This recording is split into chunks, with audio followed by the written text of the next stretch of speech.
My name is Jeremy Barada. I just moved to Frenchtown in September of last year. I moved here for work. I moved in with my roommate, Andrew Johnson. A lot of you may know him. He was going to school, I was going to work. We met at a discipleship program we both did at Camp of the Woods in the Adirondacks.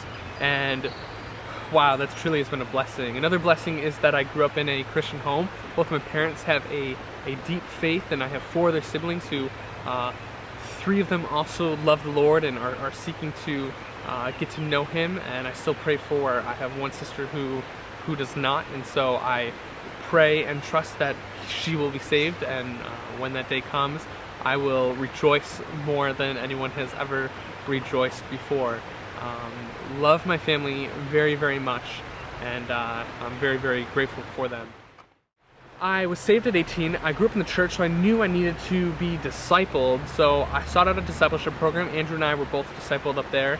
And for over a year and a half, between a couple different summers and through that discipleship program, God just taught me so much about Himself. I learned so many different things, experienced so many different things, where I was able to see God's gracious hand and to see His glory. One of the reasons I am next to a river is because water is something that God continually uses to stir my affections for Him, and so when I see water, I get a little bit giddy, and I am just excited to worship the God that I am worshiping. He is worthy of it all. And so anyway, so recently, after I moved here, I started dating a girl.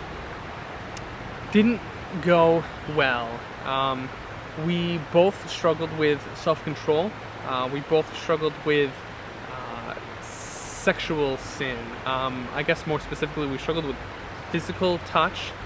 We both kind of enjoyed that, and so being a guy, I'm kind of naturally apt toward that, and she, I guess, was too, and so dealing with that, and then also not having any self-control, very, very quickly things started to turn, and despite not wanting them to, I didn't step up as a leader and try to stop anything. And so by God's grace, He brought us in different directions, and so we broke up over 2.5 months ago now, and we were able to forgive each other and to work through some of the things in that relationship.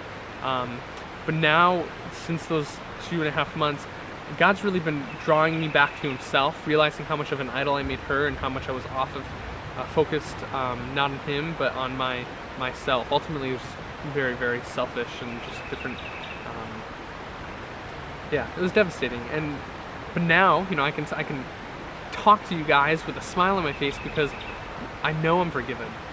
Not only do I know I'm forgiven, I was forgiven back when Jesus Christ died on the cross. And so it's not even a recent thing. I was forgiven back then. And so despite anything I've done or anything I will do, I know that He loves me, and He is willing to stretch out His gracious hand and take me back. And so so that's kind of what I'm walking in. He's definitely put some passions on my heart recently, and I am trying to do them. A big thing just has to do with doing what I say I believe. If I'm not doing what I say I believe, I don't know if I truly believe it then.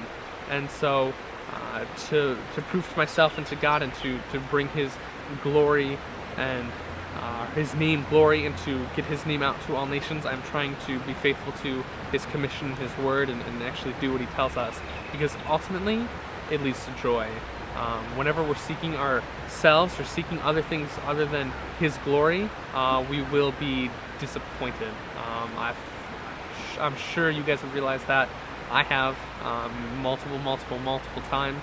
But I promise you that when you do something for God's glory, not only is it glorifying to Him, but it results in your joy, and joy is untouchable.